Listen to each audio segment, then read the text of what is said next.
We have an exclusive report tonight concerning the return of the popular Daily Pidgin podcast, originally slated to return October 17th.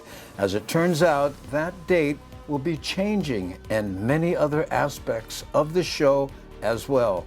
Here to talk about that is the creator and host, Andy Bumatai. Thank you for being here. Thanks for having me. The Daily Pidgin, with its unique spelling of pigeon, is now in its fourth year and has been through many changes. Yeah, that's my fault. Sorry, but I misplaced my attention span. It's around here somewhere. How do you decide when to make a change to the Daily Pidgin? Because many of the changes were no small undertaking. Yeah, well, let's see. The first version, and probably the most popular, were 5-minute parodies loosely based on foreign language classes where I would teach Pidgin. And what was scary about it was some people thought I was serious. You weren't? No. You see, and that was the problem. And as it turns out, I do this a lot, right? The parody looked and sounded too real. So I guess it was my fault. You say it might have been your most popular version. Why change it? Well, because I wrote, performed, and produced it entirely by myself. And it aired every day at 6 a.m. and it was literally killing me. And I'm not using literally the way a generation whatever uses it. You know, dude, it was like literally killing me. No, I'm talking about the mental and physical burden was taking me down fast. I was a wreck.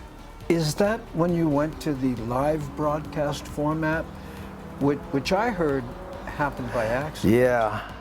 You see, one day I was goofing around and I hit the go live button and people started commenting, you know?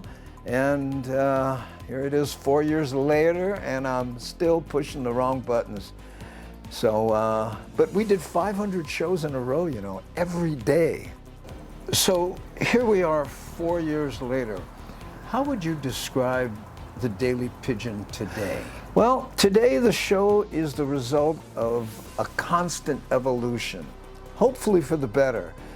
Because evolution is not always kind. I mean, look what it did to the sloth, right? And now I have 5 volunteers who help moderate the live stream and a co-host, comic James Monty, also a volunteer. And I'm so grateful to everyone who's helping out because the show has never made a profit. In fact, it costs me money to do, right? And it has for 4 years. I'm like that guy Lenny Bruce used to talk about in his act where he'd say, how come you never hear of the well-adjusted junkie? The guy who puts a little aside every week for his habit. Well, I'm that guy and my habit is the show. But I was under the impression the show is slowly growing. Yes, and the operative word being slowly. And that's what's particularly frustrating about, you know, doing an online show. You know, you put all this creativity, this energy, money into an online show only to get beat out by people rolling glass bottles down concrete steps, you know? Or a bunch of people freaking out because they flipped a water bottle and it landed upright. Whoa, alert the media. But they get the views, you know?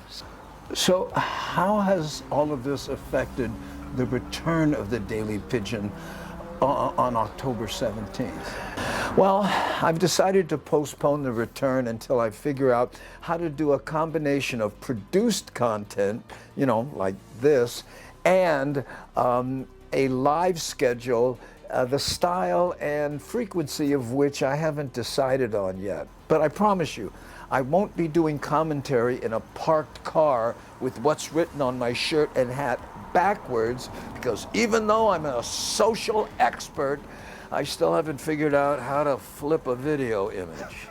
Drives me nuts. Good luck with the latest iteration of the Daily Pidgin, whatever it might be. Well, Thank you. And thanks to everyone who watches the show, especially the Hamid Jang Gang, for putting up with me reapplying for my job yet again.